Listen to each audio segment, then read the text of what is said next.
Oi! Alô! Vocês começaram o Hype Day antes de eu abrir a live? Que isso, cara? Tudo bem, gente? Olá! Olá! Tudo bem com vocês? Alô, alô, alô! 10 meses? Obrigado, gente. Obrigado mesmo. Obrigado pelo sub. Ai, meu Deus. Boa noite, boa noite. E aí, como é que vocês estão? Tudo bem? Tudo tranquilidade? Semana foi boa? Estamos todo mundo mais leve, mais tranquilo, né? Boa noite, boa noite. Então, deixa eu. Eu estava com um problema de gato. Eu estou com gatos essa carentes essa semana. Então eu não tive tempo de testar um trem que eu queria testar. Então vocês vão me ver testando agora em tempo real. Deixa eu ver se isso aqui funciona. Aham, funciona. Vocês lembram disso aqui? Vocês lembram de transparência para retroprojetor? Temos, habemos. Mas eu estou com gatos carentes essa semana, foi difícil fazer qualquer coisa. Mas, deixa eu começar a stream oficialmente, né? Boa noite, estamos aqui com a nossa voz da consciência. Oi. Boa noite. Obrigado pelos gift subs. Obrigado. É. Cara, a Chrono Trigger é o melhor jogo, cara. Amo de paixão. Eu gosto demais da conta. Boa noite, gente. Boa noite.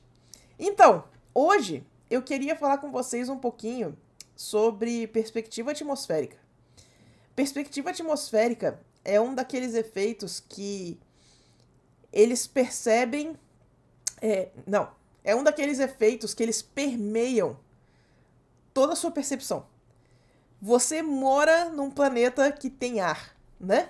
E por causa disso, o seu cérebro aprende a identificar esse ar como uma forma de percepção da sua realidade. Então, a gente como ilustrador, a gente vai usar esses efeitos que o ar tem na nossa percepção a nosso favor nas nossas ilustrações, tá? Quando a gente fala perspectiva atmosférica, todos os exemplos que eu vou mostrar para vocês de foto, que eu vou mostrar para vocês de exemplos reais, eles são exemplos com muita distância, com muita escala.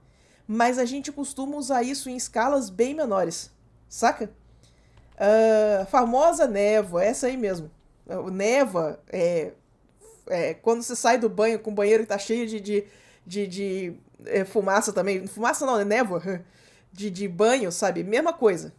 O pessoal enchendo sets de filmagem de fumaça para fazer aquelas faixas de luz bonitonas, né? Todos eles são o mesmo princípio. Todos eles aumentam a nossa sensação de profundidade. Vapor, obrigado. Esse aí mesmo.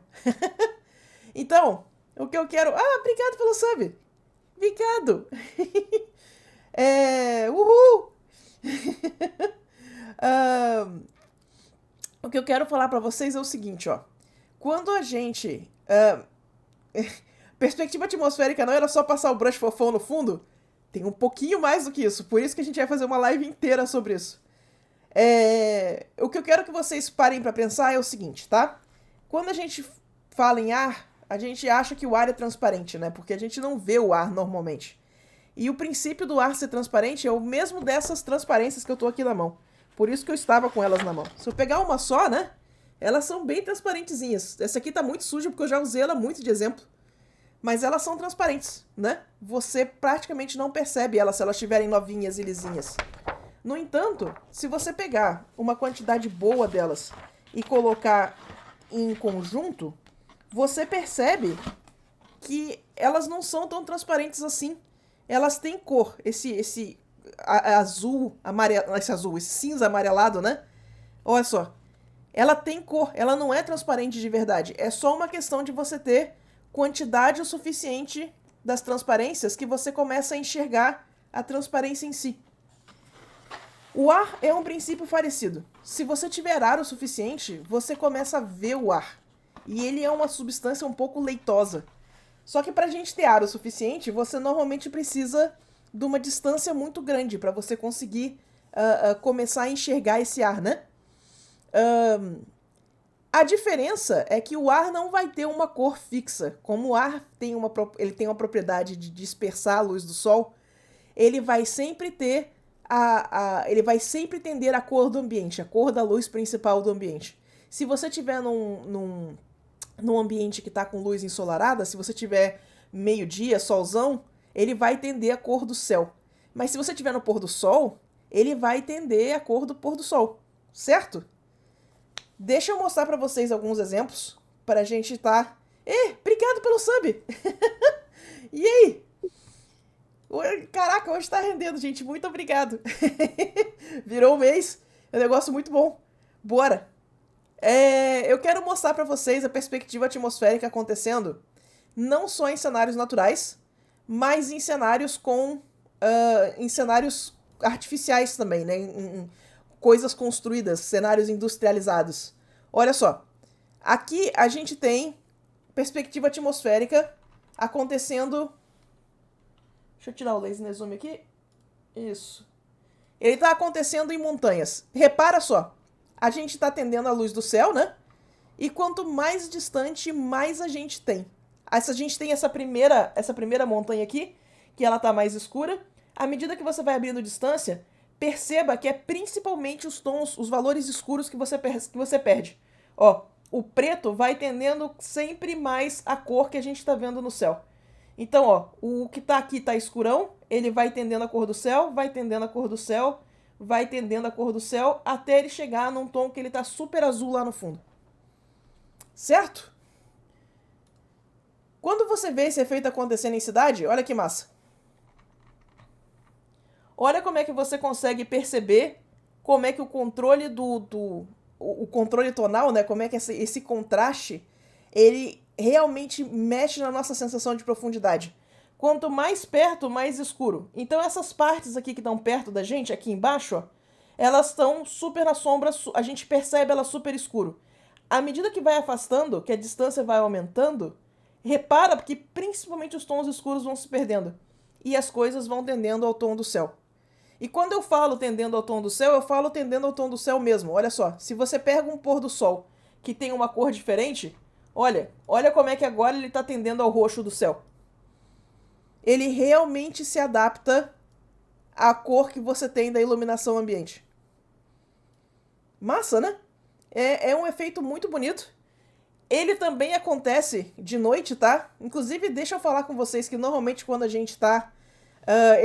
essa foto, esse panorama é da Wikipédia, viu?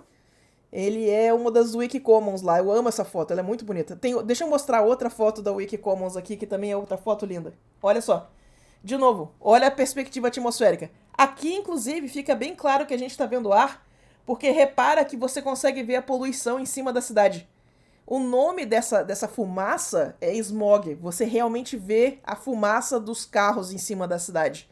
Mas você vê que como a fumaça, a distribuição, ela é uneven, ela não é igualzinha na cidade toda, você vê que a gente tem a tendência a ir para a cor do céu, que é esse lilás.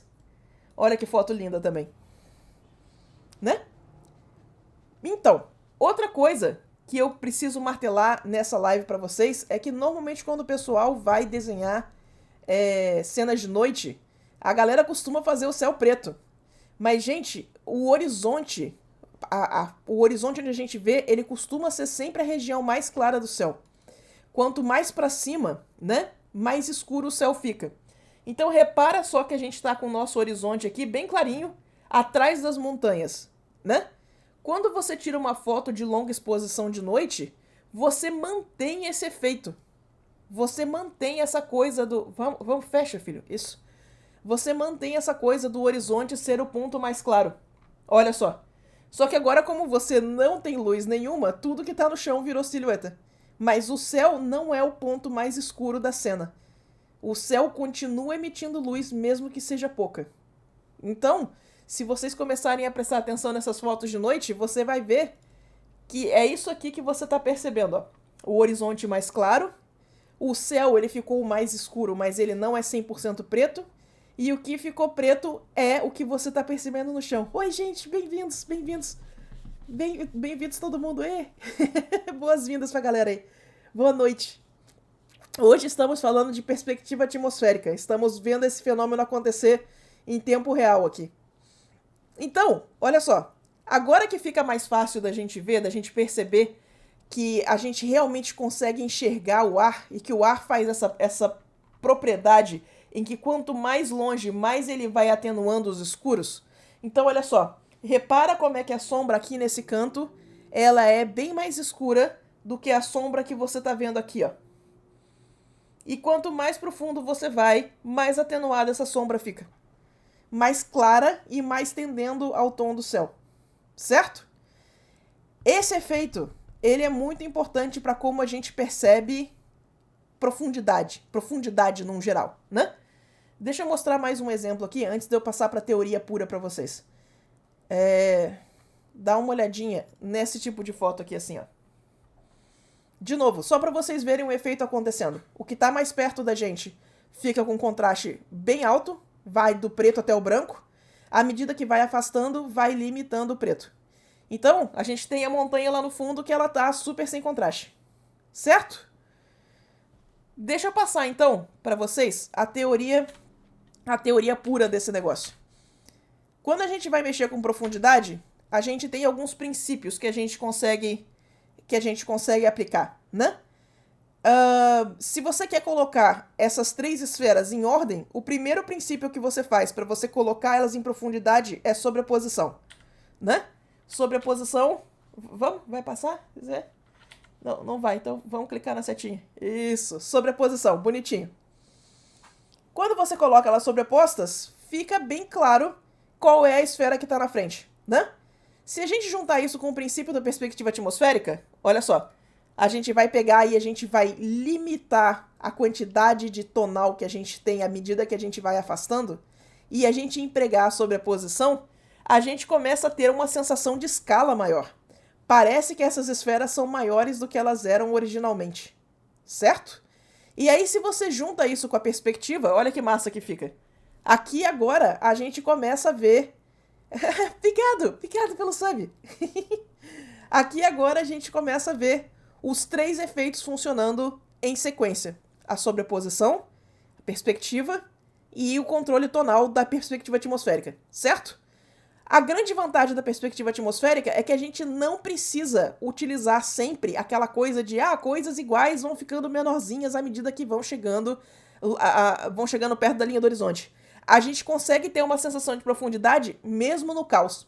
Então, olha só, se a gente controlar o tonal, olha como é que a gente faz essas esferas menores parecerem que estão mais perto da gente e as esferas gigantonas parecerem que estão lá longe. Olha como é que a gente cria profundidade. Faz sentido? Aí, a outra coisa que a gente pode começar a fazer pra gente deixar esse efeito ainda mais intenso é o seguinte, ó. Existe um efeito de câmera chamado bloom.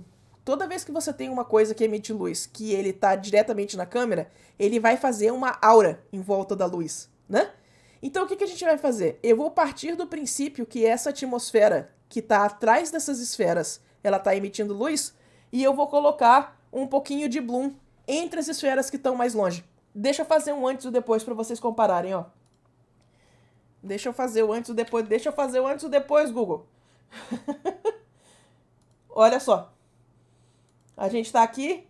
Quando a gente coloca o bloom, que a gente vai colocar o fundo branco emitindo luz, olha como é que ele intensifica a sensação de profundidade.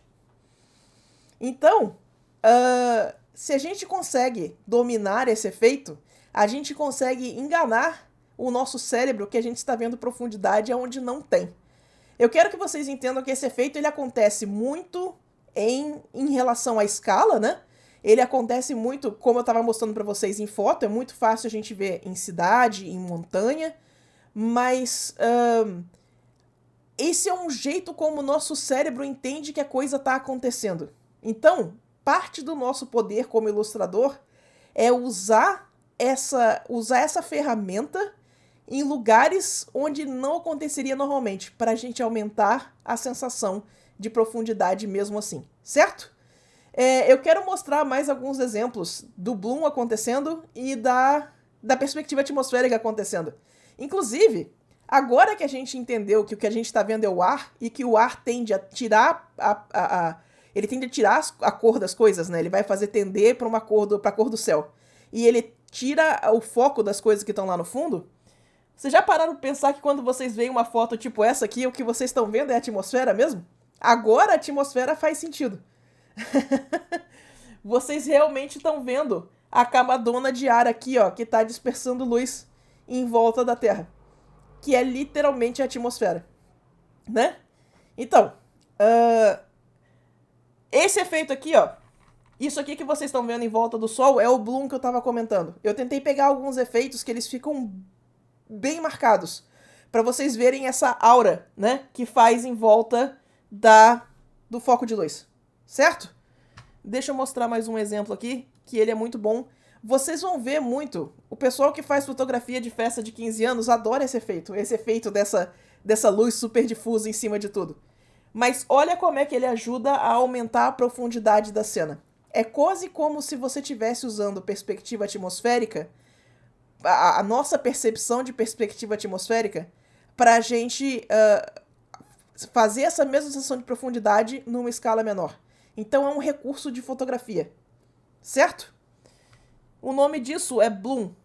Eu vou botar aí no chat para vocês, porque é um termo em inglês, mas olha só. Se vocês quiserem pesquisar depois, obrigada, Zi. Tamo junto. Nós. Mais um efeito disso aqui acontecendo em fotografia, para vocês verem o pessoal manipulando isso aqui mesmo. Então, 100% álbum de debutante, é muito aquela estética, sabe? É uma estética bem suave, fica bem bonito. Mas, como ilustração, a gente pode usar isso aqui a nosso favor, né? Eu vou mostrar para vocês um fanart que eu gosto demais e que ele aplicou muito bem todos esses princípios de perspectiva atmosférica, certo?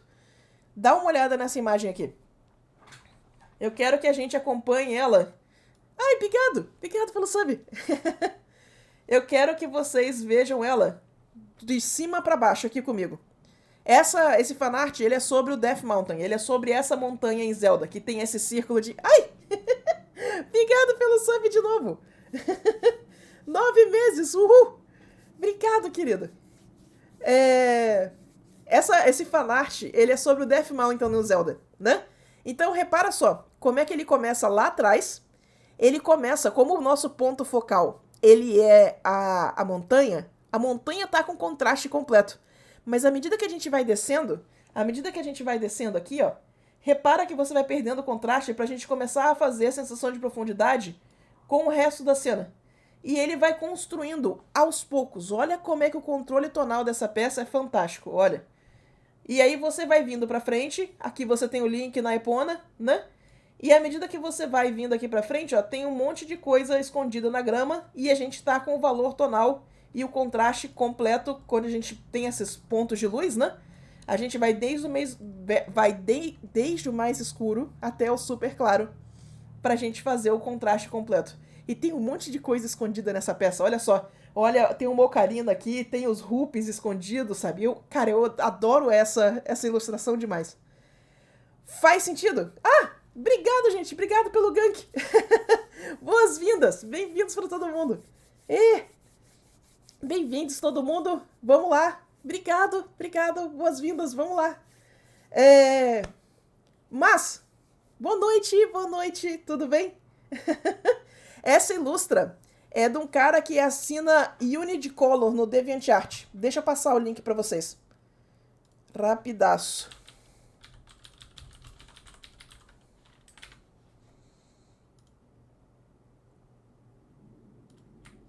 Tem umas coisas muito fodas na galeria dessa pessoa.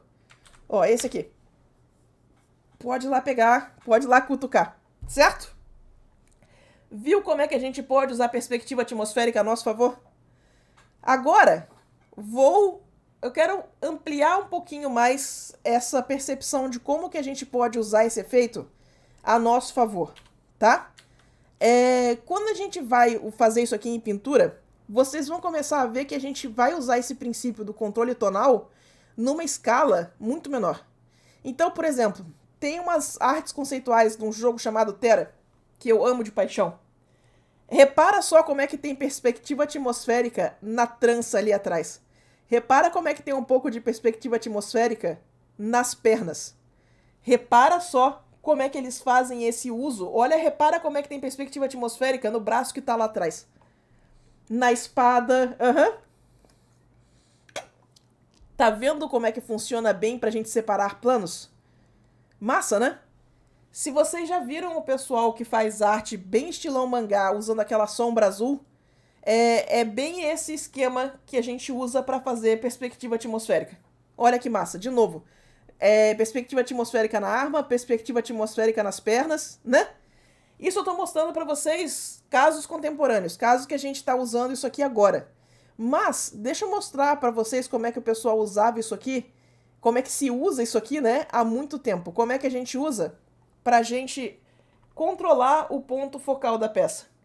O nome dessa ilustração é uma catedral na Praça Central. Ah, obrigado! Obrigado pelo sub.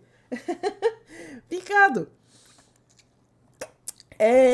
Essa ilustração, ela é sobre a catedral. E o que essa catedral tem de notável é que ela tem uma torre, né?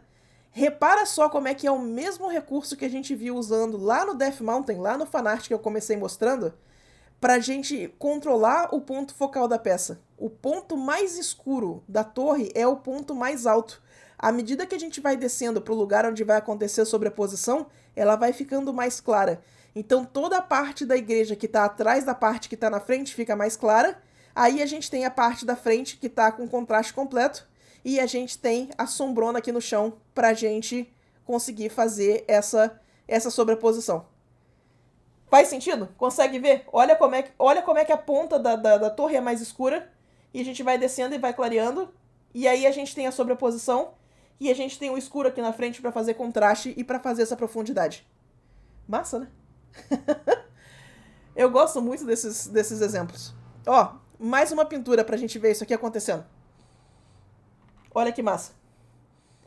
Eu quero que vocês percebam como é que as coisas lá do fundo são extremamente baixo contraste.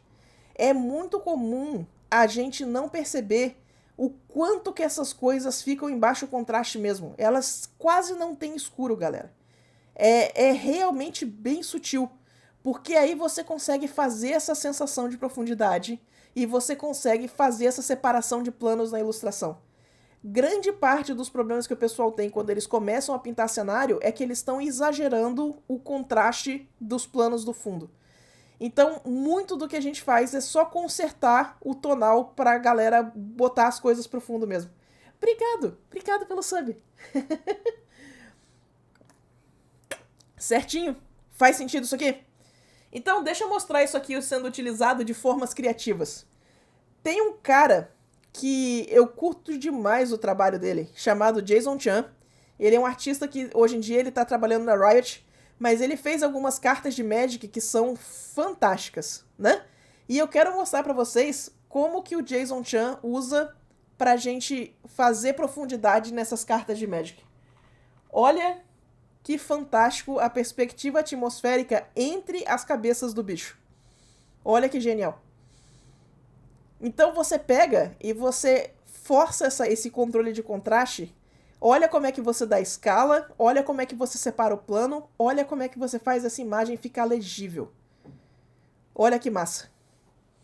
Então, ó, você repara que as cabeças que mais têm contraste são essas que estão aqui perto, né? À medida que a gente afasta, elas vão perdendo o contraste, elas vão ficando bem mais sutis, né? E vocês veem que o contraste com o céu também está controlado. As nuvens não são super brancas, para a gente deixar o contraste acontecendo aqui no centro da imagem. Faz sentido? Essa arte é muito boa, né? Eu adoro essa arte.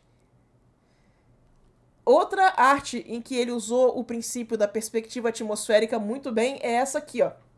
Se a gente está falando a respeito da importância da gente usar a perspectiva atmosférica para a gente controlar a leitura dos planos, essa arte em especial, ela vai ter um desafio. Ela tem essa asa dobrada, né?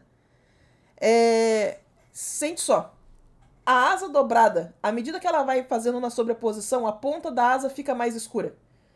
A asa que tá indo para trás fica mais clara, pra gente fazer essa sensação de que ela tá indo para trás. Aí, essa asa sobrepõe a asa que está atrás. E agora ela vai fazer o movimento contrário. Repara que essa parte da asa está mais clara. E à medida que ela vai entrando atrás do personagem, ela vai ganhando um pouquinho de contraste, mas não muito. Até a gente ter a sombra projetada. Aí a gente tem o rim light para separar o personagem da asa. E aí você tem uma asa que ela começa mais clara. E à medida que ela vai afastando do personagem, ela vai ficando mais escura. O escuro da asa, ele coincide com o escuro do fundo. E repara que tudo isso aqui está em cima de um background que está fechado e que está com uma puta perspectiva atmosférica pra gente separar o personagem do fundo.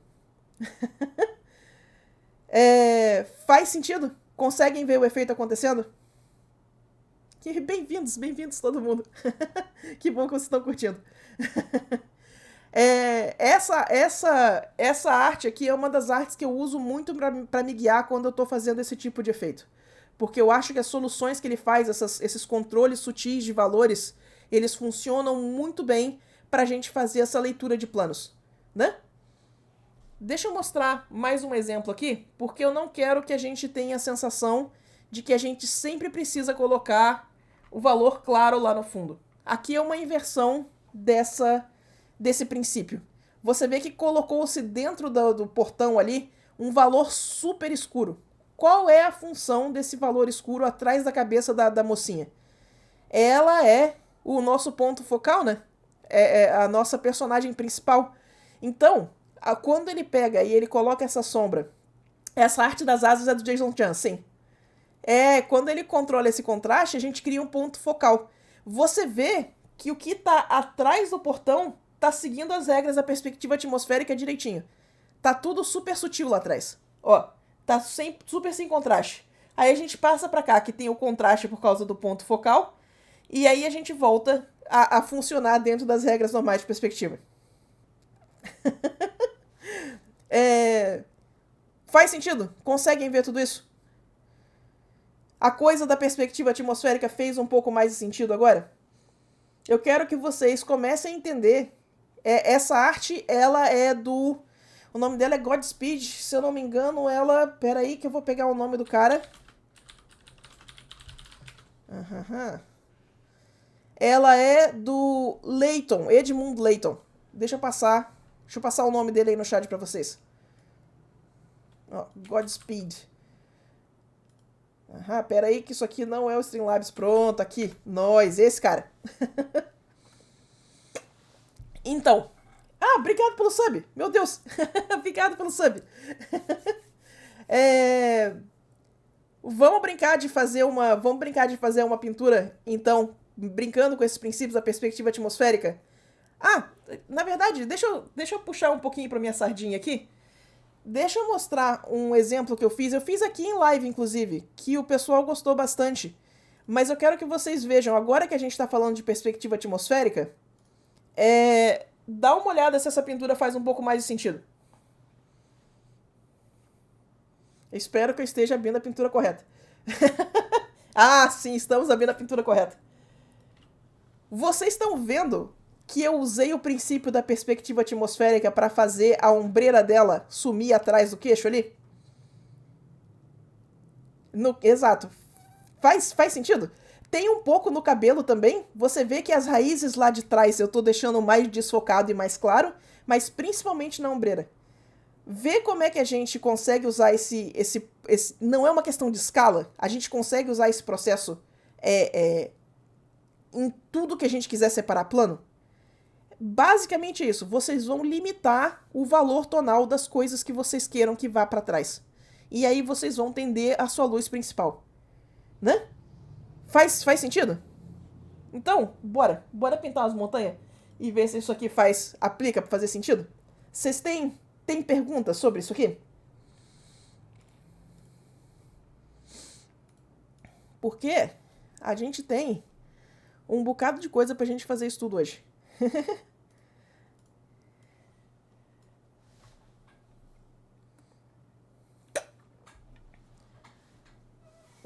Bora. Perspectiva atmosférica é soft edge ou nada a ver? Olha, você pode usar o soft edge com perspectiva atmosférica, mas ele não significa necessariamente soft edge, tá? O edge não necessariamente está ligado à sensação de profundidade. Obrigado pelo sub. Pera. Obrigada. Obrigada, Molinas. Obrigado.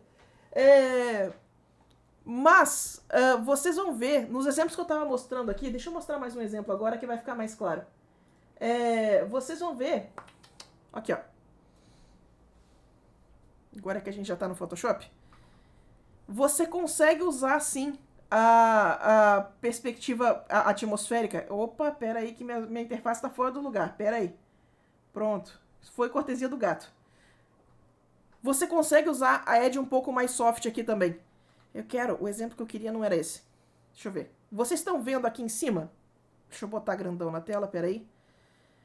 Onde vocês vão ver isso aqui acontecendo é o seguinte, ó. Aqui em cima, a edge é mais dura. Isso, não era com essa ferramenta, Sula. Aqui, ó. Aqui em cima, a edge é mais dura. À medida que a gente vai descendo, a edge ela vai suavizando. E quando a gente faz o efeito mesmo da névoa, que a gente vai pintar o ar mesmo, é onde a gente tem espaço para fazer essa névoa o mais puxada possível. Então você vê que esse formato ele se repete. A gente tinha ali, a gente vai ter aqui também, ó. Aqui é mais duro, aqui em cima, e à medida que a gente vai afastando, ó, ele vai suavizando. Ele suaviza até por causa do contraste. Quando você tem duas áreas com um contraste muito baixo, a sensação que a gente tem é que esse edge suaviza. Então, ó, olha aqui de novo, ó. À medida que a gente vai descendo, olha a edge suavizando. Faz sentido? Consegue ver? Então, não necessariamente tem a ver com edges, mas dá pra fazer com edges também. Dá pra usar os edges pra gente intensificar o efeito. E bora fazer um estudo.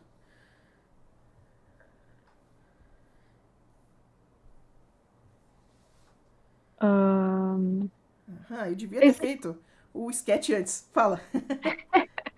Existe um exemplo contrário que contradiz a regra? Normalmente, os efeitos que vão contradizer a regra são tudo iluminação de estúdio. Depois que você aprende a enxergar a perspectiva atmosférica, você vai começar a ver filme de estúdio que, em vez do pessoal ir para uma floresta mesmo, em vez do pessoal ir para um lugar filmar, eles montaram o negócio no estúdio e botaram uma pintura no fundo pela falta de perspectiva atmosférica. Saca? Você vai começar a enxergar que aquilo não tem toda a escala que prometeram. Tem um exemplo que ele é super controverso, mas ele é um exemplo muito bom sobre isso. Sabe as fotos que tiraram na Lua, quando o pessoal foi à Lua a primeira vez? Elas não têm perspectiva atmosférica, porque a Lua não tem atmosfera. Então, um dos motivos pelo qual as pessoas falam que aquelas fotos são de mentira e elas são tiradas em estúdio é porque todas elas parecem que tem 10 metros de profundidade. Nenhuma delas parece que foi tirada em lugar aberto, porque não tem perspectiva atmosférica. Então, pra gente, o nosso cérebro identifica aquilo como um lugar pequeno, um estúdio, um lugar inventado. Mas não é verdade. Obrigado pelo sub. Mas não é verdade. É só porque na Lua não tem atmosfera. Quando as pessoas falam que não tem zona de penumbra nas fotos, é exatamente porque sem atmosfera não vai fazer bloom e não vai fazer perspectiva atmosférica. Mas pouquíssima gente que não foi treinada para perceber perspectiva atmosférica sabe o que é isso. Então as pessoas só têm aquele senso de estranheza que isso parece falso. Mas na verdade é só a falta de atmosfera na Lua. Exemplo super controverso, eu sei. Sula, como ficaria o Bloom visto de cima? Mesma coisa. O bloom é um efeito que acontece na lente. A luz bate na lente e espalha. Então, desde que a fonte de luz esteja aparecendo na câmera, ela vai fazer bloom. Deixa eu fazer um negócio bem escandaloso aqui, pera aí. Eu tenho a minha fontezinha de luz aqui. Olha só. Se eu botar ela na lente, olha o brilho acontecendo aqui em volta. Pera aí.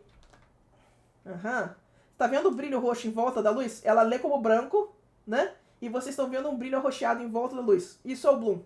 Ele é um efeito de lente. Então, não importa de qual direção você esteja olhando, desde que a fonte de luz esteja aparecendo na câmera, vocês vão ver o bloom. Deu pra ouvir direitinho? Eu não tava virado pro microfone. Deu super provita, tudo bem. Perfeito. Sula, Oi. como tomar cuidado para fazer a perspectiva atmosférica sem deixar apenas uma sensação de estar tudo esfumaçado? Isso aí vai precisar de prática. Agora que vocês conhecem o mecanismo, agora que vocês sabem o que vocês estão tentando fazer, vocês vão precisar fazer alguns estudos até a coisa começar a clicar. Vocês vão precisar. Não é refinar, como é que é o nome daquilo? Oli? Ajuste fino. Vocês vão precisar fazer ajuste fino na mão de vocês para ter certeza de que a gente tá. Que o efeito tá saindo corretamente. Saca? Então, faça alguns estudos de montanha, faça alguns estudos de pintura. Os estudos do Hudson River School, eles lidam muito bem com, com perspectiva atmosférica. Ó, esse povo aqui, ó.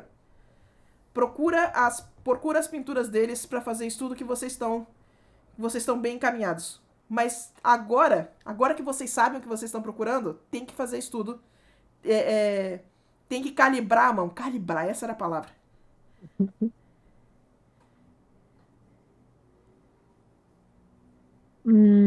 Sula, fiz a primeira pintura toda com alto contraste. Agora preciso aplicar a perspectiva atmosférica. Como faço um bom uso da ferramenta para diminuir o contraste? Olha, eu gosto muito de usar seleção e aerógrafo, pincel bem maciozão, para ir pintando a perspectiva atmosférica. Tem outros jeitos de fazer, mas esse é meu favorito. Eu vou mostrar para vocês como é que a gente faz aqui. Deixa eu ver se eu consigo acertar a nossa cor do céu aqui. É um pouquinho mais aqui, eu acho. Yay. Bora. Eu gosto muito de fazer. Vocês vão ver, segura aí que eu já vou chegar na parte que a gente vai usar a seleção. Outra coisa que vai ajudar, já que eu botei todo mundo agora para pintar cenário, pinta de trás para frente. Pinta do plano mais longe, vindo mais para frente. Então começa do céu, pinta as primeiras montanhas e vem construindo até vocês chegarem na frente aqui. Vai ajudar bastante.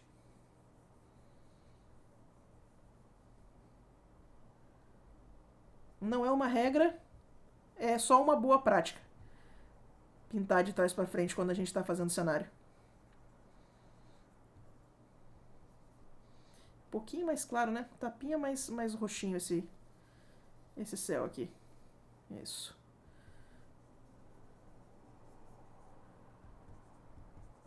Pincelzinho de blocagem maroto. E vambora.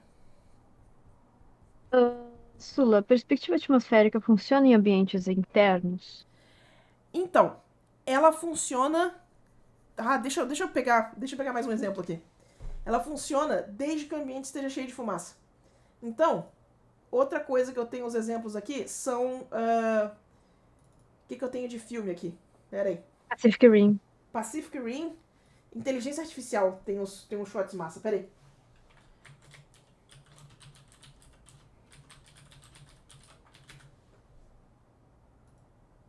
Olha só, se você encher o ambiente de fumaça, você vai pegar umas cenas assim, ó. E esse ambiente cheio de fumaça, ele serve pra gente ler como perspectiva atmosférica. Então você vai começar a ver que tem uns diretores de cinema que eles enchem o set de filmagem de fumaça para você ter essas leituras aqui, ó. Que ela é a perspectiva atmosférica acontecendo em ambientes fechados. Muito filme usa desse recurso. Muito filme usa esse recurso mesmo. E o jeito de você identificar é isso. Você tá vendo que tem não sei se tá dando pra ver meu cursor. Você está vendo que tem as linhas da luz aqui, ó? Ah, não dá pra ver teu cursor. Tá dando pra ver, né? Essas linhas de luz, o nome disso aqui é God Rays, raios de Deus. Se vocês estão vendo esses raios de luz, significa que o set tá cheio de fumaça. Se tá cheio de fumaça, presta atenção na diferença que faz a percepção de profundidade. Certo? Então dá pra fazer em ambiente fechado sim. É só você encher de fumaça. E tem um monte de diretor de cinema que faz isso. Tem um monte mesmo.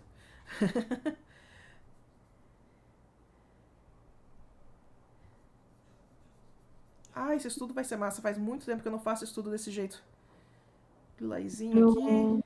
No Pacific Rim é legal Como é que é? Warehouse.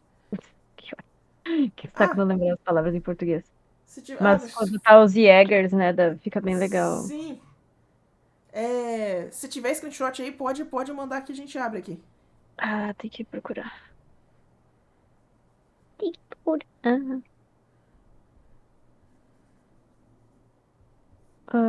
A próxima pergunta. Tem alguma dica para aplicar a perspectiva atmosférica entre personagens que estão sobrepostos na cena? Eu tenho alguns exemplos para mostrar. Serve? Vamos lá. Vamos de Tyler Jacobson. Esse efeito, tá? Vocês não podem ter medo de aplicar ele de verdade. A gente tá na página do Tyler Jacobson. Tá escrito aqui no cantinho, ó. Esse senhor gentil Tyler Jacobson. Ele já. Tyler Jacobson, não fala errado, não. Ele aplica esses princípios muito bem também. E aqui embaixo tem uns grupos, tem umas imagens de grupo, né?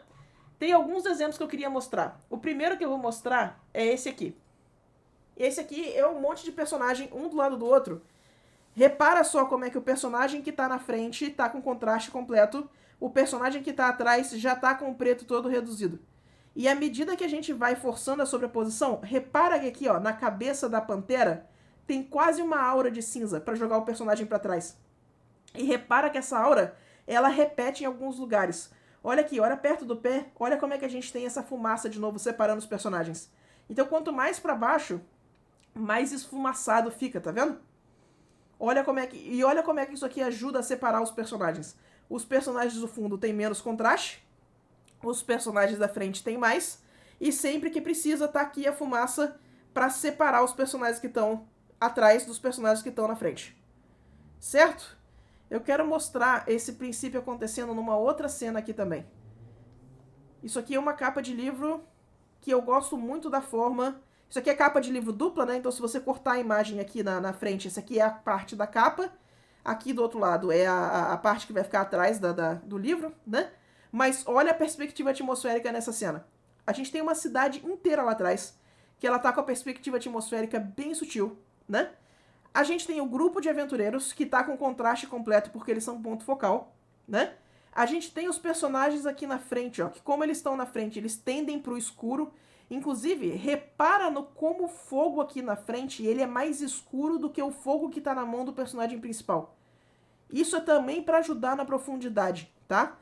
Se você clarear essa região, você vai trazer mais interesse para cá do que você quer que traga. Então, ele manteve inclusive o fogo escuro.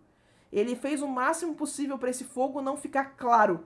Gente, claro na escala tonal. Amarelo ainda é uma cor clara, mas no geral esse fogo é mais escuro do que o fogo que você tá vendo na mão do personagem que é personagem principal. E a outra coisa interessante são os personagens que tem aqui no fundo, ó. Repara como é que eles são todos personagens de contraste bem baixo. Eles são feitos se os personagens aqui da frente, eles são com contraste baixo, mas são todos escuros, aqui eles são com contraste baixo, mas eles são todos do meio tom. Eles não têm nem tons muito claros, nem tons muito escuros.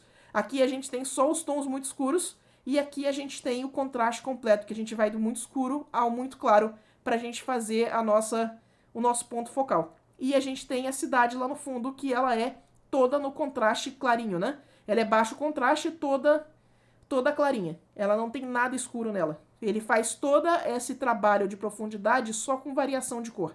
Saturação, quente e frio. Né? Faz sentido? Então, quando vocês precisarem de referência de como que a gente faz esses grupos de personagens e a gente separa eles, eu gosto muito de usar uma dessas duas imagens do Tyler para isso. Essa aqui de baixo e aquela lá de cima. Você tem alguns outros exemplos aqui na galeria dele que funcionam tão bem quanto. Ó, personagem mais escuro, o personagem da frente está com menos tom escuro, quanto mais para trás a gente vai, menos tom escuro eles têm. E a gente consegue fazer toda a profundidade da cena só nisso. O personagem principal tá com contraste mais completo, ela não é tão principal assim, então você vê que não tá indo tão escuro quanto o personagem aqui da frente. Ai, obrigado! Obrigado pelo sub! Enfim, o Tyler Jacobson, ele faz esse controle tonal muito, muito, muito bem. Ele é um dos caras que vale muito a pena estudar pra esse tipo de coisa. Então, dá uma olhadinha aí que vale muito a pena.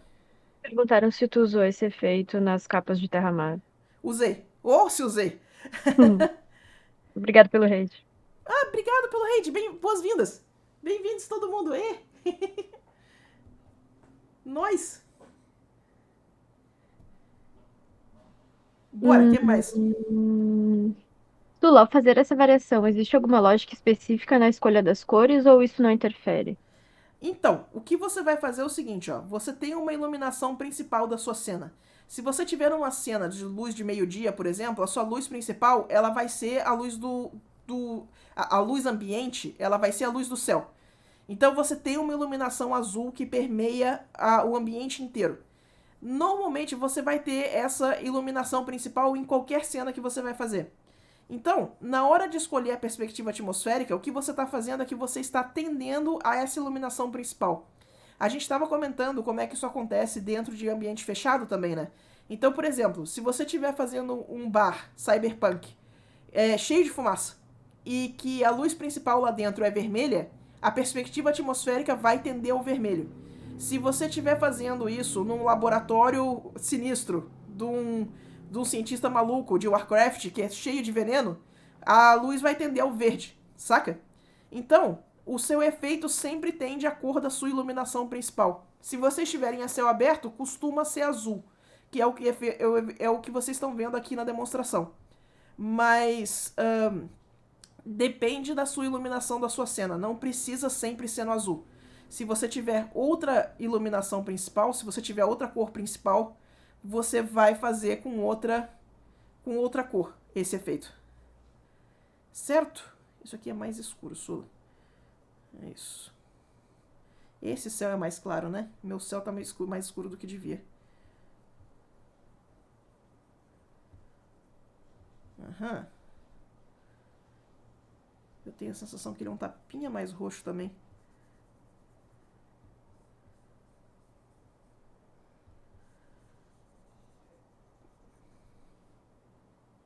Bora, quer mais? Tem mais dúvida? Uhum. Manda. Tava pegando o screenshot do Ah, Pacific Rim. obrigado. Tá sim?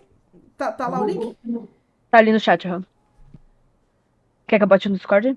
Bota no Discord, por favor. Pra eu botar aqui na gravação pra gente também.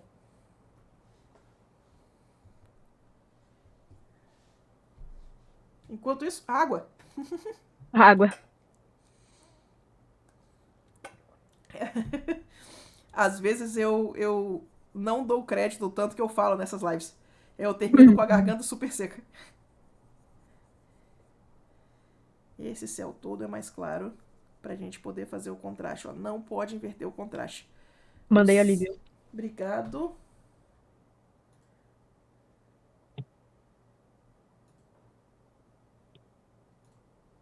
Ah, perfeito.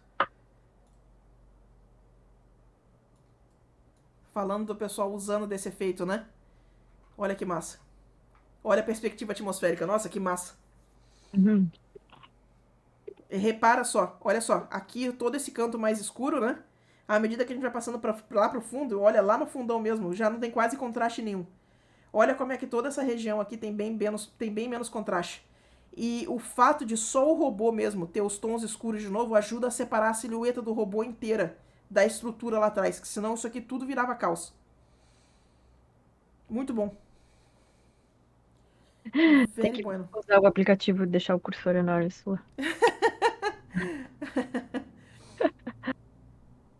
Ah, é.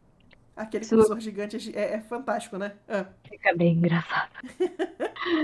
Sua, qual o tamanho ideal para uma imagem para postar? Ah, gente, tipo, fica no tema aí, pessoal. Não, pode. Se não tiver pergunta no tema, pode mandar pergunta aleatória. Tem do tema, vou pular. Ah, Qual tá. o Então. método para aplicar bem esse efeito dos raios de Deus na luz?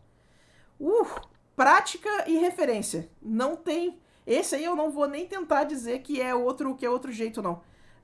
Gente que nem o James Gurney tem artigos inteiros falando. Lá no livro dele de Color and Light, tem um capítulo inteiro falando como pintar esse tipo de efeito.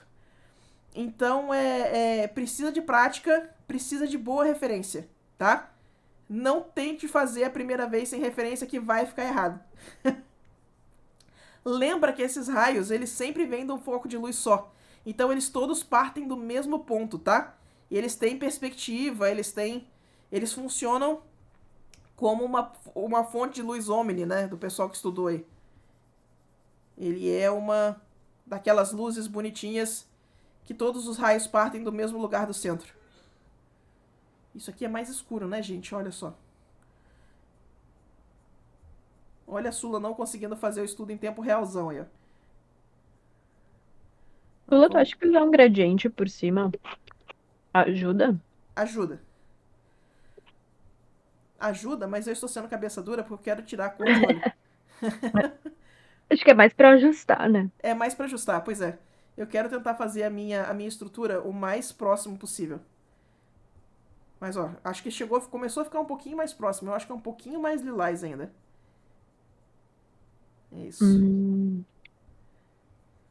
Como aplicar esses princípios em criaturas gigantes, principalmente quando o braço está na frente, por exemplo, e o corpo está atrás? Aham, temos mais exemplos. Espera aí. Esse lance todo da perspectiva atmosférica é um negócio que eu acho muito fantástico. Então, você aplicar isso em criaturas gigantes dá uns efeitos muito legais. Olha só. Isso aqui é a arte da Laurel D. Austin, são os dragões de Warcraft. Olha só, ela tá usando o Bloom para fazer perspectiva atmosférica. A luz do sol tá passando em cima dos dragões e deixando eles gigantões, para você fazer contraste com as coisas que estão aqui na frente, ó. Você sabe que esses dragões estão bem lá no fundo, tá vendo? Então ela usa um pouco do princípio do Bloom e descasca na perspectiva atmosférica pra gente conseguir esse efeito de que esses dragões são gigantes. Deixa eu jogar o link aí no chat pra vocês. Eu quero pegar mais um exemplo. Tem um artista que ele faz umas criaturanas gigantes e que eu amo de paixão, porque é um dos melhores usos de perspectiva atmosférica que eu conheço. Deixa eu achar ele aqui, que ele tá escondido aqui nos meus likes. Ah, enquanto isso, vamos de Vitor Adami. Mais um aí pra vocês ponderarem a perspectiva atmosférica, ó.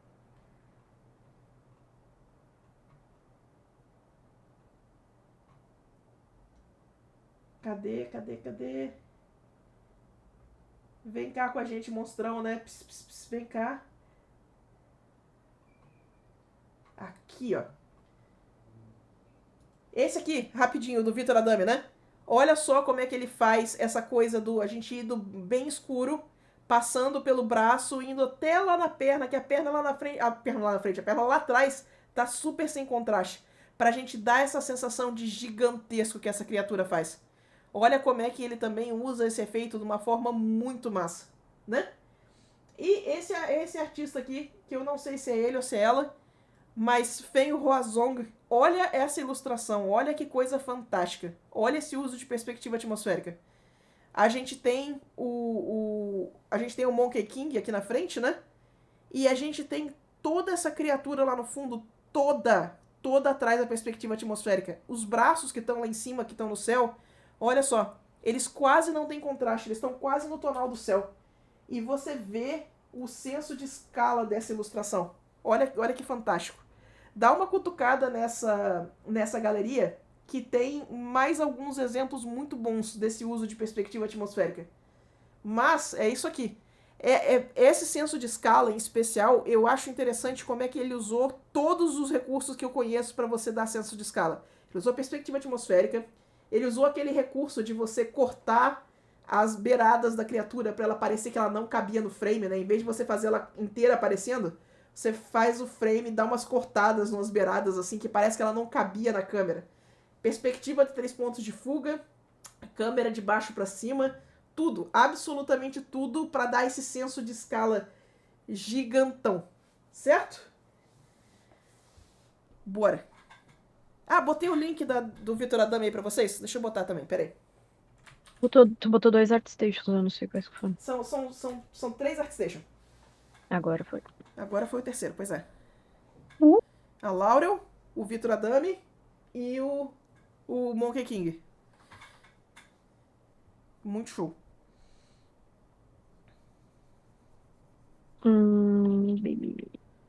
Tula, exagerar nesse efeito é o que costuma dar a impressão que o personagem não pertence ao ambiente? Sim. ele dá aquela sensação que ele tá um pouco colado, que ele tá com o tonal errado. Se a gente deixar, fica muita fumaça, então você vira só silhueta. Então tem que tomar cuidado pra não ser demais. Mas vocês viram que dá pra dar umas exageradas boas sem quebrar, sem medo também. Esses exemplos que a gente mostrou, eles são bem exagerados nesse aspecto, mas eles funcionam super bem, sabe?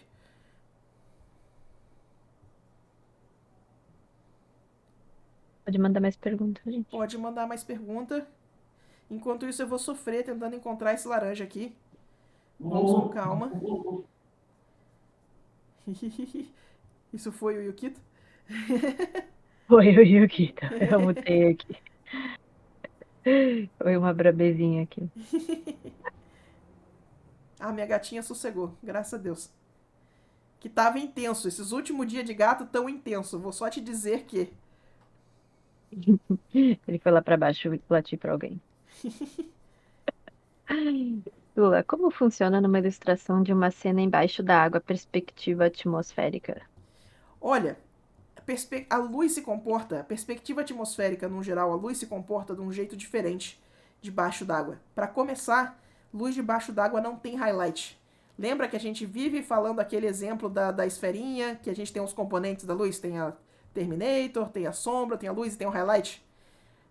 Luz debaixo d'água. Ah, obrigado. Obrigado pelo sub. 10 meses também. Ah, obrigado.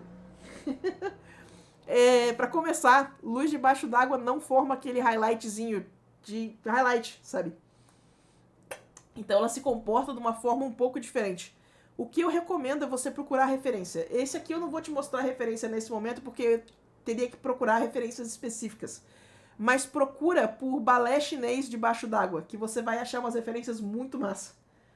O pessoal lá faz umas apresentações inteiras filmadas debaixo d'água, com tecido voando, com cabelo voando. É fantástico. E dá umas referências muito massa.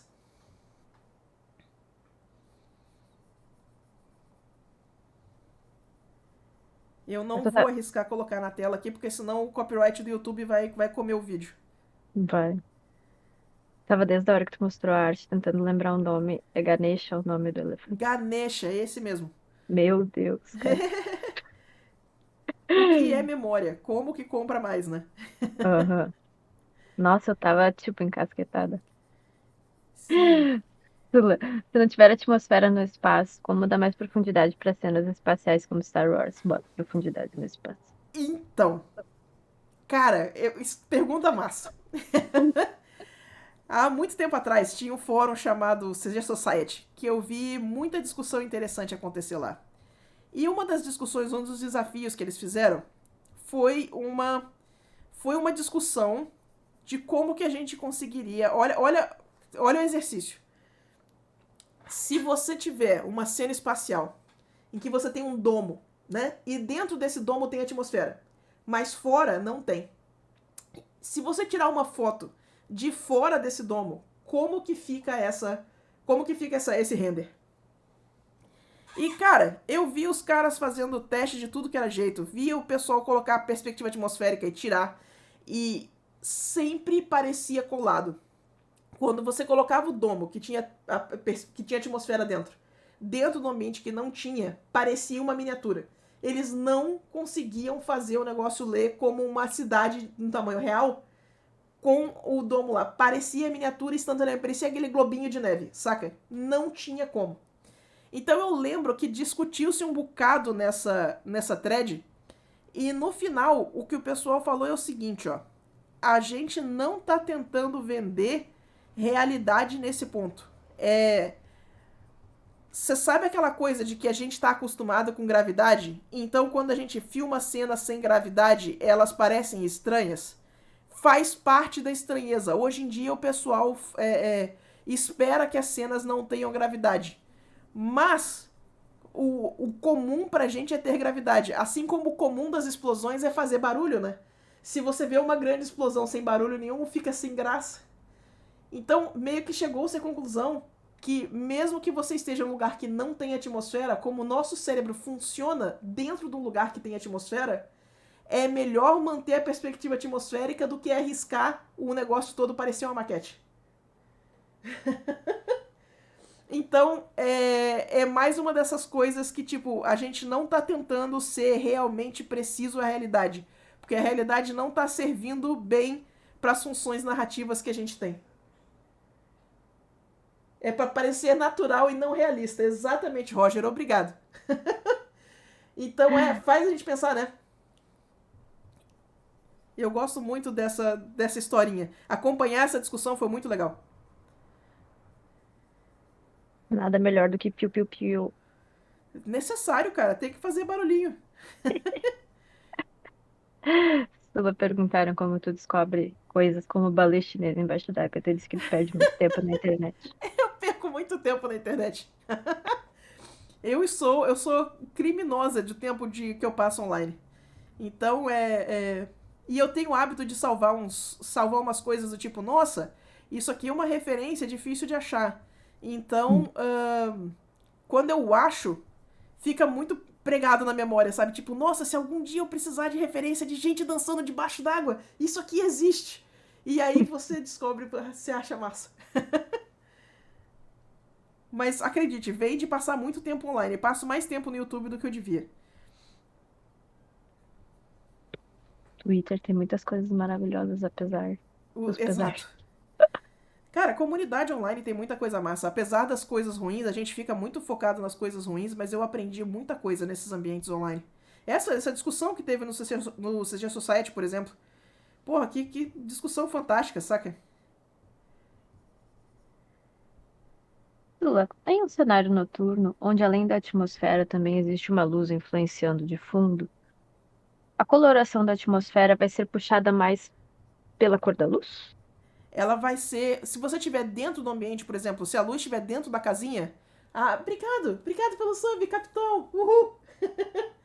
Ahn, Se você tiver dentro de uma casinha, por exemplo, dentro de uma cabana, e lá dentro tiver uma luz quente, a perspectiva atmosférica lá dentro vai tender pro quente.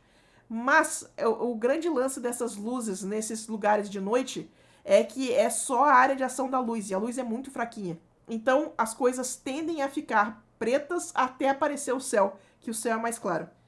Procura foto. Uma das coisas muito interessantes que tem muito dessas fotos é se você procurar as fotos de Tóquio de noite.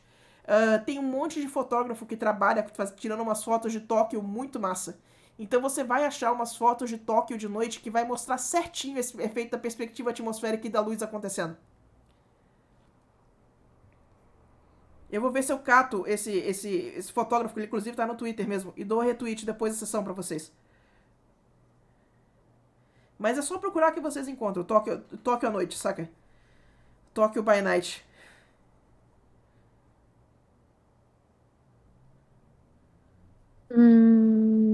Lula, esse tipo de fórum que você comentou ainda existe? Recomendo algum?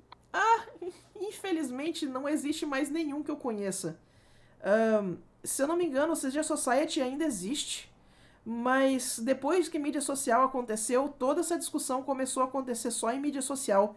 E eu nunca mais vi esse tipo de discussão acontecendo do mesmo jeito que acontecia lá no CG Society e em outros fóruns, no conceptart.org, sabe? Infelizmente, quando a gente fala que a gente sente falta da internet antiga, que a gente queria que voltassem os fóruns, é muito por causa disso, sabe? Essas discussões só aconteciam nesses lugares assim, e eram umas discussões muito massa. Infelizmente eu não conheço nenhum lugar nem parecido hoje em dia. Pois é, né? Pois Talvez é, algum Discord, mas. talvez algum Discord fechado, mas aí é Discord fechado. Exato. É complicated. Tula, como treinar o olhar para identificar as cores da pintura? Alguns testes que fiz sem o conta-gotas, as cores ficaram bem diferentes, parecendo um grande mingau. Como melhorar? Uma ou duas lives atrás, a Sula mostrou o tipo de exercício que ela faz para isso, para treinar os olhos dela. Isso. Eu chamo ele. Deixa eu mostrar ele rapidinho de novo aqui. Eu chamo ele do joguinho dos 7 erros. Deixa eu pegar uma. Deixa eu pegar uma foto. O que a gente tem aqui? Temos Sargent aqui hoje, vamos lá. Eu chamo isso aqui do joguinho dos 7 erros. O que eu faço? Vamos supor que eu quero achar a cor da bochecha ali. Eu vou pegar um pincel duro, que não tem opacidade, né? Esse aqui assim. E aí, eu vou pegar e vou falar, tá, eu quero o tom da bochecha ali perto do nariz. Vamos errar em tempo real aqui, vamos lá. Não, eu acho que é mais vermelho ainda. Acho que aqui. Vamos errar em tempo real. Cara, Confiança, confiança. eu vou te dizer que isso aqui, essa pintura sempre me quebra, mas vamos lá. Achei que é aqui, vamos lá. Olha, não tá tão longe quanto achei que estaria. A saturação tá errada. Então vem cá e aumenta a saturação. E aí vem aqui, olha só. Um pouquinho mais claro. Tapinha mais claro. Pronto, encontramos nossa cor. Agora vamos fazer a mesma coisa ali com o brilho da testa, em cima do canto da sobrancelha ali, ó. Essa cor é mais amarelada. E ela é mais... Ela tá bem clarinha, né? Então vamos lá. Vamos aqui. Ó, foi muito claro. Pouquinho menos do que isso. Aqui. Olha nós. Então eu chamo isso aqui do joguinho dos 7 erros. Eu tento ir acertando a cor dos lugares. Com o tempo, você vai começar a perceber que, tipo, eu tô sempre errando as cores pro mais claro. Eu tô sempre errando as cores pro mais saturado. E aí você começa a compensar. Tipo, isso aqui eu acharia que é assim. É muito saturado. Eu costumo errar pro muito saturado. Então eu já vou direto no mais cinza. Saca? E eu brinco disso aqui sempre que eu tô sem nada pra fazer. Eu brinco de fazer isso. Bora. O que mais? Não tô sem nada pra fazer, então nunca. Normalmente consultório médico, que você tá lá esperando, eu abro o Sketchbook Pro no celular e fico brincando essas coisas, sabe? Entendi. Ai, ai, isso lá tem Não, um. nunca tente explicar para as pessoas o que você tá fazendo, é só isso. Fique em silêncio. Exato. Faz cara de esquisito quando te olharem, é só isso. Isso lá tem uma pergunta fora do tema, tudo bem? Tudo bem, pode mandar. Perguntaram como tu usa o Erase do Layer Factory. Eu não costumo usar ele muito, não. Mas ele faz uns efeitos massa de. Deixa eu mostrar pra vocês aqui, peraí. Ele faz uns efeitos massa de bobagem, de bobice. Vamos lá. A gente vem aqui e a gente faz.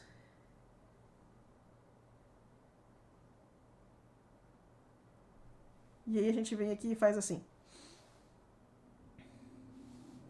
Ele vai te dar essa janela que ele abriu no outro monitor, peraí. Essa aqui assim, ó. 30, vai. Divirta-se. E ele faz esse tipo de coisa. É muito bom pra fazer efeitinho de magia, pra fazer, sabe? É, eu, eu uso ele pra efeito de magia, pintura no chão, tapetes, essas coisas todas, esses ornamentos todos.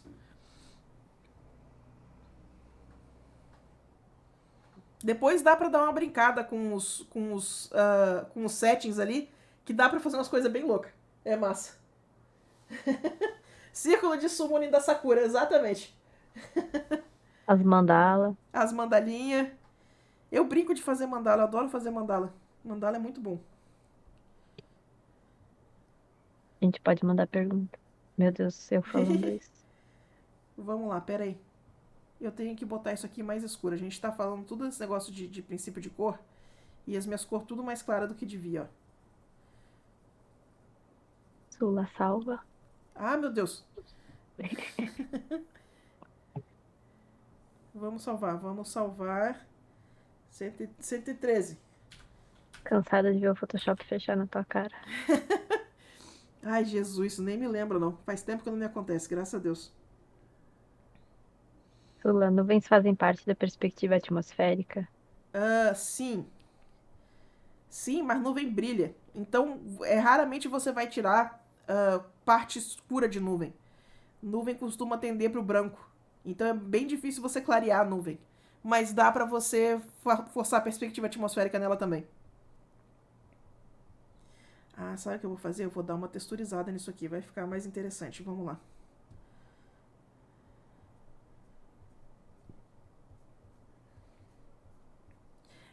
Eu recomendo vocês darem uma pesquisada sobre artistas que pintam o céu de formas interessantes. E dá uma olhada se eles estão usando perspectiva atmosférica. Vê se vocês conseguem identificar o efeito. Que vai ajudar bastante. Eu quero mais textura aqui. Isso, textura. Textura. Agora, eu vou pegar esse pincel aqui. Vou deixar ele pequenininho. E a gente vai começar a catar uns detalhes aqui assim, ó. Isso. Gente, eu não tinha escolhido o, o estudo antes da live. Então, eu não estava com um plano de como fazer o estudo. Vocês estão me vendo o Se Vira nos 30 muito mais honesto dos estudos que eu faço em muito tempo. Ai, obrigado! Obrigado pelo sub! Então vai ter muita experimentação, vai ter muita coisa pra gente consertar aqui. Sula, uma pergunta levemente fora do tema. Manda. Você conhece o DAS 3D? Já usou? Como Conheço. é que é usar um 3D em uma pintura para personagem? Já teve experiência com isso? Eu conheço, já usei. Eu costumo usar ele só de referência. Eu não costumo fazer muito photobashing, não, tá? Photobashing é você pegar e aplicar uma pintura externa na, na sua pintura e fazer as duas coisas conversarem. Eu não costumo, eu não sou muito partidária de técnica de photobashing. É pura, não é que é ruim, tá? É pura escolha mesmo, é pessoal isso mesmo. Eu prefiro trabalhar sem. Não é ruim. DAS, ele é uma ferramenta muito interessante para referência, né? Que é como eu costumo usar. Mas tem que tomar cuidado que ele tem uma tendência a deixar as poses meio duras. Eu costumo usar o DAS muito mais para me tirar dúvida de perspectiva. Como fica essa perna vista desse ângulo? Como fica esse braço nessa pose visto nesse ângulo de câmera de cima, sabe, desse jeito aqui? Então, é nisso que ele costuma me ajudar. Eu gosto bastante.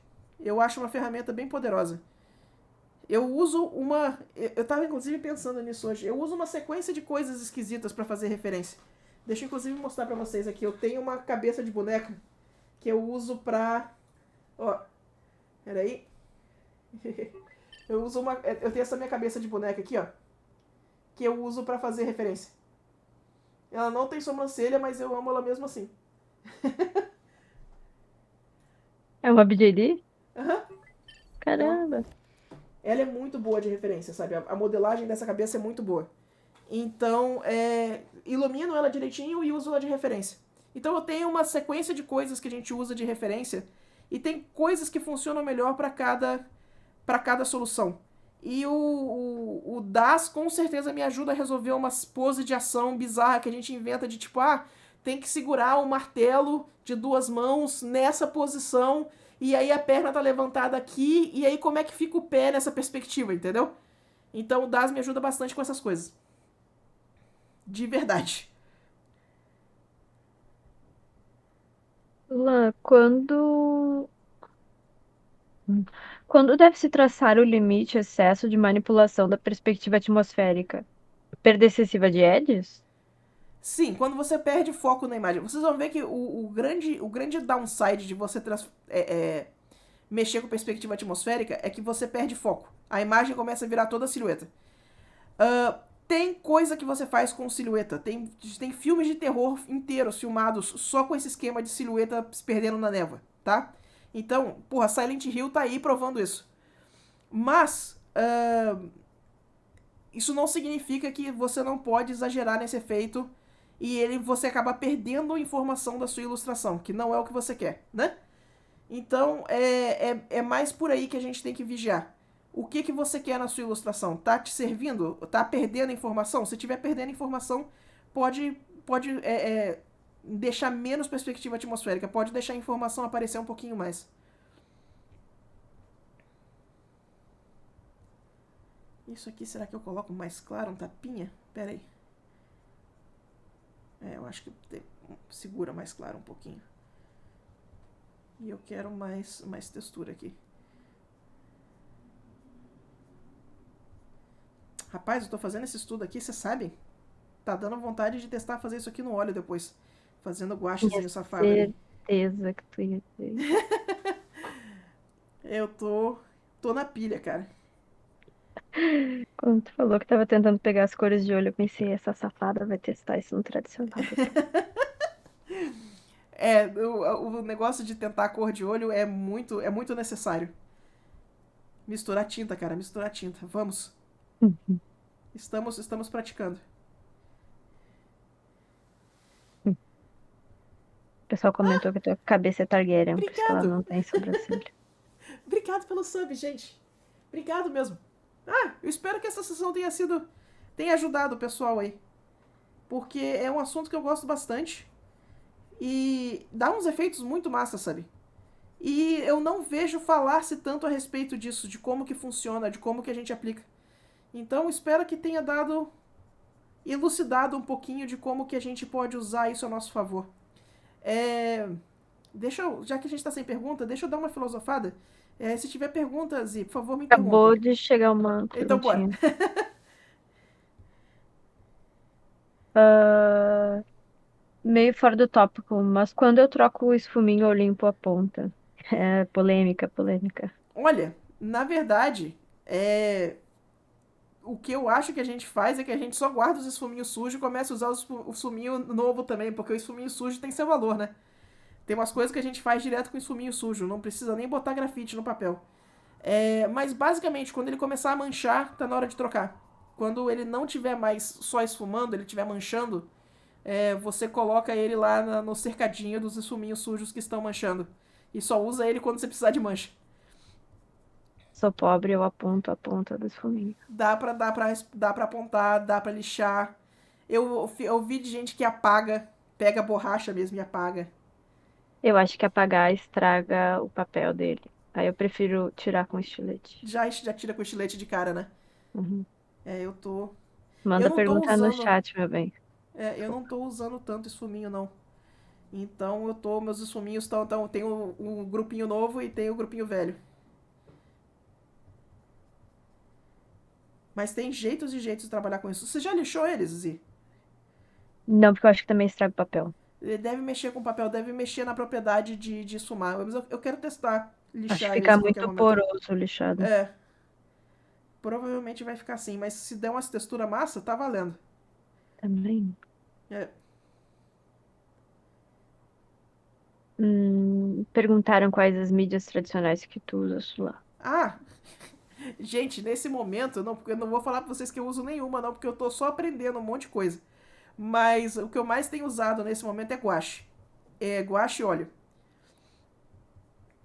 Eu tô tentando fazer umas aquarelas também. Eu tava brincando de aquarela ontem.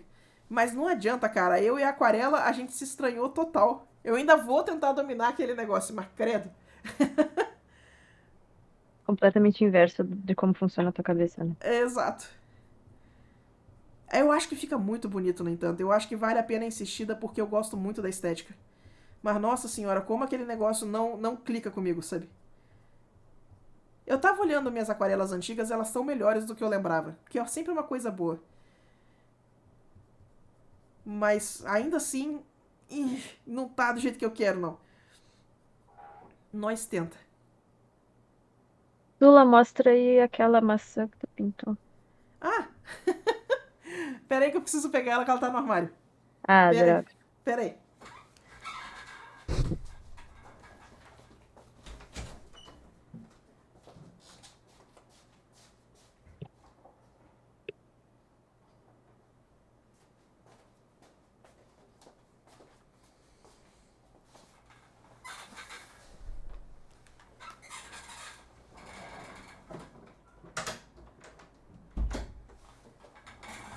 Deixa eu... Pera aí. Não. Pronto, agora eu consegui. É nóis. Cadê? Isso. Pinturinha óleo safado, ó. Óleo sobre papel. Eu não sei porque que o pessoal gostou tanto disso. É literalmente amassando nada, mas tá aqui. É uma maçã num cepo de madeira. É amassando cepo de madeira. Ele tem um... Cadê? Peraí. Ele tem um parafuso. Ele tem um preguinho. Hashtag detalhe.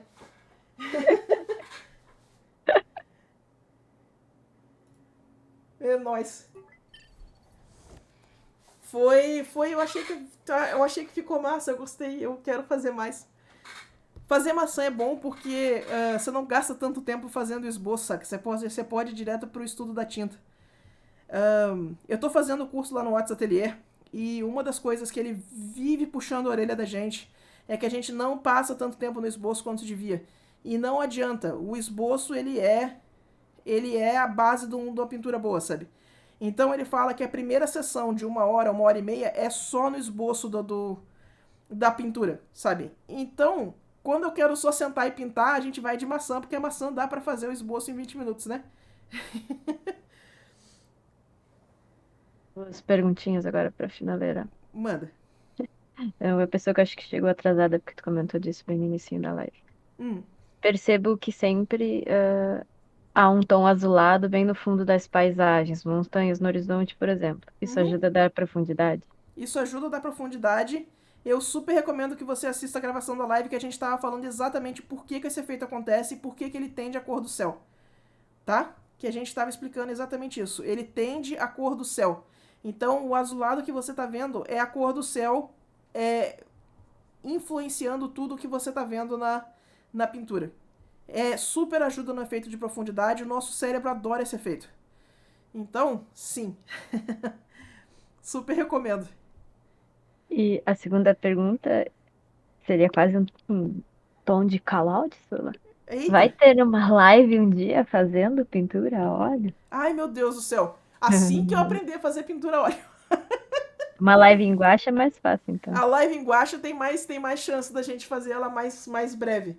Mas assim, ó, eu acho que o grande problema das lives de tradicional nesse momento é que eu ainda não me sinto 100% confortável nas mídias tradicionais. Então não dá pra eu fazer enquanto eu falo. Eu posso tentar fazer a live, mas eu vou responder bem menos pergunta. Vai ser muito mais a Sula em pânico, porque quase não tá dando certo. Mas a gente pinta ao vivo. Pode ser uma live em silêncio também, Pode né? ser a live mais meditativa. Mas podemos sim. A gente pode dar uma olhada nisso sim. Pra vocês me verem sofrendo em tempo real. Ah, muito bom. Hum, Deixa eu só fazer um pensamento aqui pra gente encerrar. Tem mais pergunta? Não. Não? Tem Então uma deixa eu pergunta fazer fora um. do tema que tu já respondeu em outra live. Não, perfeito. Deixa eu fazer uma. Deixa eu fazer uma meditaçãozinha aqui pra gente, porque é o seguinte, ó. É, quando a gente está lidando com pintura, quando toda essa coisa da inteligência artificial, dessa discussão da gente ficar sem trabalho ou não, de como a coisa vai acontecer, ela tem estado muito na minha cabeça desde que começou essa discussão toda. E quando a fotografia aconteceu, né, rolou a mesma, rolou uma discussão, não a mesma, mas rolou uma discussão parecida a respeito de que se ainda existia espaço para pintura ou não, sabe? E uma das coisas que acabou se caindo a ficha é que quando você está ilustrando, quando você está pintando, você tem a capacidade de registrar as coisas como o seu olho vê. Como o seu. Sabe? Você não está preso a nenhuma lente de câmera, você não está preso a nenhum efeito que acontece dentro da fotografia. Você tem como observar e pintar direto. E isso é um poder, isso é uma habilidade que a gente tem em cima da fotografia que valoriza muito a pintura, certo? Aprender a observar e a pintar direto da observação é uma das coisas que coloca a gente acima da fotografia. Perspectiva atmosférica, a gente conseguir separar os planos da nossa ilustração de forma consciente e organizada para a ilustração ler do jeito que a gente quer, ele é uma das manifestações que a gente tem em cima da fotografia. A gente tem como organizar o que a gente está vendo, a gente tem como separar planos, guiar o ponto focal, controlar contraste de um jeito que a câmera simplesmente não tem como fazer. O pessoal faz um monte de efeito e faz um monte de gambiarra para tentar simular o que a gente faz como pintura quando a gente está fazendo nosso design de perspectiva atmosférica, nosso design de edges, nosso design de textura, de ponto focal. Então, quando vocês estiverem manipulando esse tipo de coisa, lembra que o que a gente está fazendo é registrando a forma como a gente vê o mundo, como os nossos olhos interpretam o mundo, tá? Como aquilo faz sentido pra gente. Isso é o que dá poder pra gente em cima da fotografia. E eu acredito que nesse tempo de inteligência artificial ainda vai ser muito do que vai dar essa coisa de que esse trabalho é nosso e não de inteligência artificial, saca? Se a gente conseguir controlar isso de uma forma mais eficiente, mais. Acho que a palavra-chave é eloquente. A gente tá numa situação muito confortável para as pessoas virem atrás da nossa peça e não das coisas geradas por inteligência artificial. Então, ela é uma ferramenta importante para a gente conseguir organizar visualmente as nossas peças e fugir um pouco, sabe, fazer design mesmo. É fugir um pouco dessa lógica do físico, do a gente estar só tentando fazer sempre o mais realista possível. Não é. Fazer o mais realista possível não é a nossa intenção, porque para isso já tem a fotografia, já tem o 3D, sabe? A gente vai fazer isso mais próximo de como a gente percebe o mundo, mais organizado, mais design, sabe? E eu acho que isso é realmente uma ferramenta poderosa para a gente usar em contraste com todas essas coisas que competem com a ilustração, sabe? Porque sempre teve coisa competindo com a ilustração e agora tem mais uma. Então eu acho que vale muito a pena a gente parar e prestar atenção no que a gente tem que as outras mídias não têm. E eu fico muito feliz de saber que algumas dessas ferramentas elas só se reforçam ao longo dos anos como ferramentas que a gente tem em cima dos outros que os outros não têm, sabe? E perspectiva atmosférica é uma delas. Ela é uma dessas ferramentas que permite a gente dar design numa peça de umas formas espetaculares. Então, galera, vai pintar e divirta-se, né? É uma coisa muito massa de fazer. Certinho? Tranquilo, gente. Espero que tenha sido útil para vocês. Opa, pera, não deixa na câmera o microfone. Espero que tenha sido útil para vocês. Então, tem alguém pra gente dar raid hoje? Quem que tá online aí? Eu já estou em chute. Deixa eu ver. Ah, Eu de Tênis tá online. Vamos lá visitar Eu de Tênis? Ela faz mangá e tem umas coisas muito fantásticas pra gente dar uma olhada. Vamos lá dar um oi pra elas. Eu amo esse usuário, eu de Né? Muito bom. Então, gente, beijo pra vocês. Espero que tenha sido útil e até semana que vem. Tá bom? Boa noite. Tchauzinho. Boa noite, queridos. Tchauzinho, boa noite.